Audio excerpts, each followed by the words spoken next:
अस्सलामुअलैकुम, कैसे हैं आप सब? उम्मीद करती हूँ कि आप सब ठीक होंगे। सर्दियों का मौसम है, जैसा कि आप देख रहे हैं मेरा स्कूल है और स्कूल के बाहर जो ग्राउंड है, ग्राउंड में इतनी ज़्यादा फॉग नज़र आ रही है और मौसम बहुत ज़्यादा सर्द है। और फॉग की वजह से ठंड भी है, जिसकी वजह से नज़र भी जो है विजिबिलिटी भी कम हो गई है और सर्दी है कि जाने का नाम नहीं ले रही। और इंशाल्लाह बारिश होंगी तो सही हो जाएगा।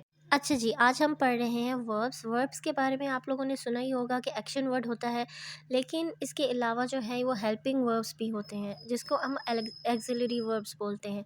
बी कैटेगरी में हम इस, एम, आर रखते हैं और वॉस, वर रखते हैं।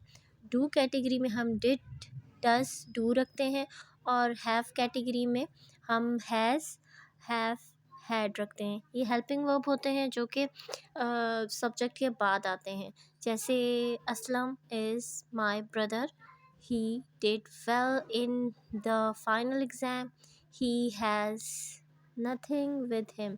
अच्छा, तो ये हैज़, हैव, हैड है, डिड, डू, डज है और इज़, एम, आर है। तो ये कैटेगरी हम जो है एक्सिलरी वर्ब कहलाते हैं, जिसको हम हेल्पिंग वर्ब के तौर पे यूज़ करते हैं।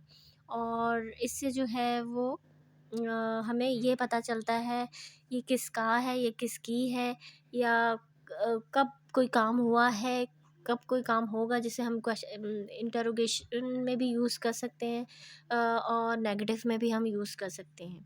अल्लाह हाफ़िज़।